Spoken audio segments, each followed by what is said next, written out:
Have you noticed that your legs aren't the same anymore? That feeling of lacking strength? That climbing a flight of stairs tires you out more than it used to? That getting up from a chair has turned into an effort that requires support, momentum, preparation? And along with that weakness, the knee pain. The kind that shows up when you least expect it. On the stairs, when standing up, in those first steps of the morning. Maybe you've already started avoiding certain situations without even realizing it. You prefer to stay seated longer. You avoid uneven ground. You think twice before going out alone. And someone has probably told you, walk more. Walking is the best exercise for your age. And you do walk. But your legs are still weak. Your knee still hurts.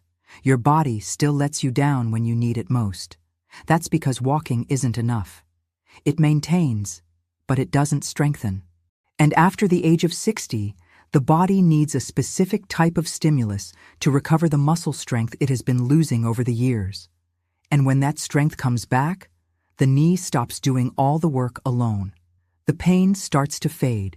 Today, I'm going to show you 5 simple exercises we use in physiotherapy that do exactly that. No gym, no equipment, no impact, designed to actually work for people over 60. And at the end, I'll reveal a very common mistake that most people over 60 make every day. One that is weakening your legs and making your knee pain worse without you even realizing it. A lot of people don't know this.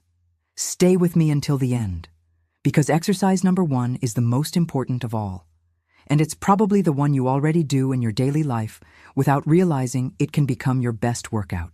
But before we get into the exercises, let me explain something that most doctors don't have time to tell you during an appointment. There's a process called sarcopenia. It's the natural loss of muscle mass that starts around the age of 40 and accelerates significantly after 60. Studies show that from that age on, the body can lose between 1% and 2% of muscle mass per year if there's no proper stimulus. It may sound small, but over 10 years, that represents a huge loss of strength, balance, and independence. And do you know which muscle suffers the most from this? The quadriceps, the muscle at the front of your thigh. Not by coincidence, it's the main protector of the knee. When it weakens, the knee loses the support it needs. Pressure on the joint increases, and the pain shows up. But here's what decades of physiotherapy research make very clear. This process can be reversed. A study published in the Journal of Aging and Physical Activity showed that adults over 60 who followed a progressive strengthening protocol for just 8 weeks experienced significant gains in muscle strength and a reduction in joint pain. It doesn't matter how old you are. Muscle responds to the right stimulus, always. Tell me in the comments, how long have you been feeling this weakness in your legs? And where are you watching us from? Write it down below. I read every comment. And take a moment to subscribe to the channel so you don't miss the next videos. And it's exactly this proper stimulus that I'm going to teach you now. Let's get to the exercises. Exercise number 5. Lying down. It can even be on your bed. You know that feeling that your legs don't support you like they used to? That you lack stability, lack firmness? Most of the time, the problem isn't in the legs themselves. It's in the glutes, which are the main engine behind everything you do standing up. When the glutes are weak, the legs compensate. The knees compensate. And then everything gets tired faster, hurts more easily, and locks up more often. The bridge is the most efficient exercise I know to reactivate this muscle, without excessive effort, without putting weight on the knee, with zero risk. Lie on your back. Knees bent, feet flat on the bed, at hip width apart. Lightly engage your core, just a gentle activation to protect your lower back. Squeeze your glutes and slowly lift your hips until you form a straight line from your knees to your hips to your shoulders. Hold for 2 seconds at the top. Feel your glutes engaged, your legs firm, then slowly lower down with full control. Don't lift too high. Don't drop down fast. The benefit is exactly in controlling the movement, not in speed. You can start with 2 sets of 12 repetitions. Rest for 30 seconds between sets. Later, you can progress to 3 sets of 15 repetitions. After a few days of practice, many people notice their legs feel more stable when standing up. That the knee stops giving in during those first steps. That's your glutes getting back to doing the job they were always meant to do. Exercise 4. Seated pillow squeeze. This one looks almost too simple, and that's exactly why most people ignore it. But let me explain why it's on this list. The inner thigh, called the adductors, is one of the most neglected muscle groups when it comes to leg weakness and knee pain. Strengthening the inner thigh gives your knee the kind of support it didn't even know it was missing. Sit on a chair with a straight backrest, keep your back supported and your feet flat on the floor. Grab a pillow, any pillow you have at home will do, and place it between your knees. Now press your knees into the pillow as if you were trying to crush it. Squeeze firmly. Hold for 5 seconds. Feel your inner thighs contract, then slowly release. The most common mistake is squeezing only with the knees and forgetting the rest of the body. During the exercise, keep your feet grounded, your back straight, and breathe normally. Don't hold your breath during the contraction. If you have trouble keeping the pillow in place, use a larger or firmer one. What matters is feeling the inner thigh contraction, not struggling to hold the pillow. When it becomes easy, increase the hold time to 10 seconds. Simple as that, and it makes a huge difference in knee control and stability. Do 2 sets of 12 repetitions. Rest 30 seconds between sets. Many people are surprised by this exercise. It seemed too easy, but after a few days, they notice their knee feels more stable. Now we move off the chair and get on our feet. And exercise number 3 will work on something most people never associate with leg weakness. Exercise 3. Standing calf. Raises place one hand lightly on a wall or the back of a chair, just for balance. No need to grip tightly. The calf is a muscle almost no one thinks about when talking about leg weakness, but it's essential. It's what drives every step you take. It supports your ankle. It helps pump blood back to the heart when you're standing. When the calf is weak, your legs get tired faster. Your balance is compromised. And the risk of falling increases, especially on uneven surfaces or when going up and down stairs. The movement is simple. Stand with your feet parallel, hip-width apart. Slowly rise onto your toes, like you're trying to see something far away. Hold for 2 seconds at the top. Feel your calves engaged, your legs steady. Then slowly lower down with full control. Don't let your heels drop and hit the ground with impact. The most common mistake is going up and down too fast, like it's a mindless mechanical motion. The slow descent is where half the benefit happens. Don't waste it. If you find it hard to lift both sides evenly, don't worry. Over time, the balance between both sides will naturally improve.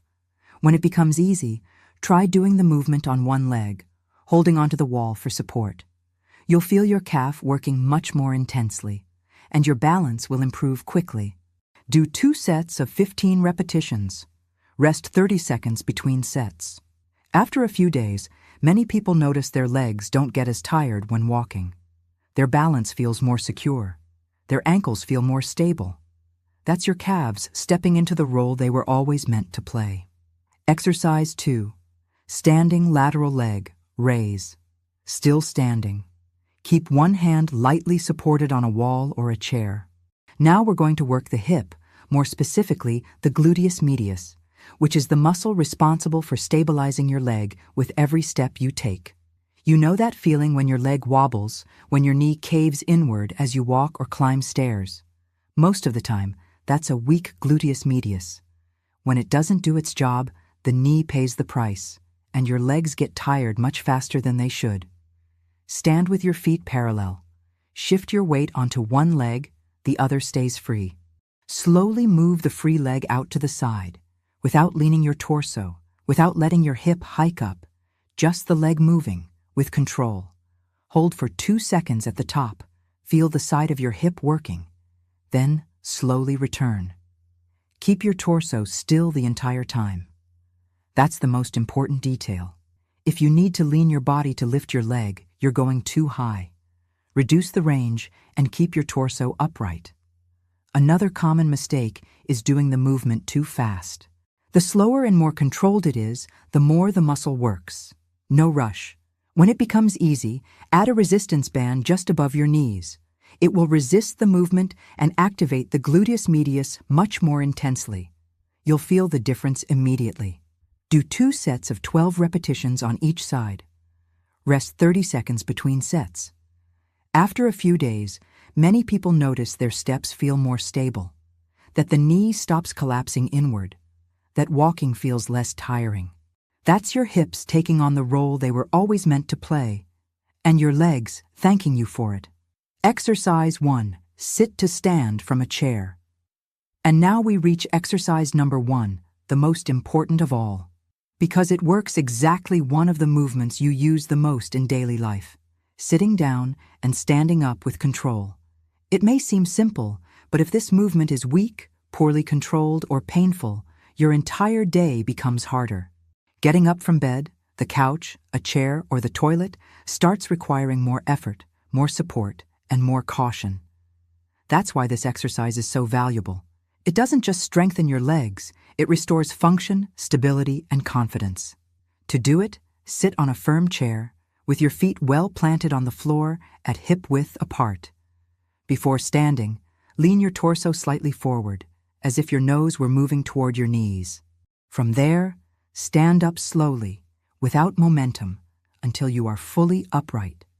Then lower yourself down very slowly, as if you were breaking the movement, trying to touch the chair without dropping onto it. This controlled descent is the part that strengthens the most and helps your knee stop taking all the load on its own. The most common mistakes here are using momentum to stand up and dropping heavily into the chair when sitting down. If it's difficult, you can place your hands on your thighs or use a cushion to raise the seat height. If it's easy, try using your hands less or lowering yourself even more slowly. Start with 2 sets of 6 to 10 repetitions, resting 30 to 45 seconds between them. The goal is not to exhaust yourself, but to feel your legs becoming more stable, your knee more supported, and the movement safer in daily life. And now let me show you that bonus I promised at the beginning of the video, because it can make all the difference in your results, even if you're doing the exercises correctly. One of the most common mistakes after 60 is not consuming enough protein throughout the day. And this is more important than most people realize. Because muscle doesn't stay strong on its own. It needs stimulus. And it needs material to recover. And that material comes from protein. Did you already know that? If you do the exercises but don't consume enough protein, your body can't rebuild muscle the way it should. And then something frustrating happens. You put in the effort, do everything right, but feel like your strength isn't coming back the way it could. After 60, this becomes even more important. The body loses muscle mass more easily and needs more intentional care to recover. This doesn't mean doing anything extreme, but making sure you're consuming protein throughout the day, whether from eggs, meat, milk, yogurt, or other sources, can make a huge difference in how your legs respond to exercise. Many people notice that when they fix this, their body starts responding better, strength returns faster, and even the feeling of stability while walking improves. And now, more important than all of this, is consistency. There's no point in doing these exercises once and stopping. The body responds to the right stimulus, done calmly and regularly. When you repeat these movements throughout the week, you start giving your legs exactly what they've been missing: strength, control, and stability. And over time, many people notice real changes in daily life, more stability when standing up, more confidence when walking, and less feeling of weakness in the legs. But I also need to give you an important warning. If this weakness is very intense, if it comes with strong pain, frequent loss of balance, numbness, swelling, or if it's getting worse over time, the best course of action is to see a doctor to investigate the cause. Because leg weakness and knee pain can have different origins, and understanding what's behind it makes all the difference in choosing the best treatment. Here I'm showing you safe and very useful exercises, but in some cases, an individual evaluation is essential. And speaking of regaining movement, I want to show you something quickly before we wrap up. There's a 21-day protocol, reviewed by physiotherapists, specifically designed for people over 50, that works exactly on what I explained today: stiffness, muscle weakness, mobility, and the right movements to help your body respond better again. It's just 15 minutes a day, no equipment, and no need to leave home. And many people start noticing a difference within the first week. The link is in the pinned comment below. Just scroll down and check it out. Now tell me something. Which of these exercises are you going to start with? Write the number in the comments, 1, 2, 3, 4, or 5, just so I know where you're starting. And if this video helped you, share it with someone who needs it too. If you're not subscribed yet, subscribe now to keep receiving practical, safe guidance designed to help you move better in your daily life.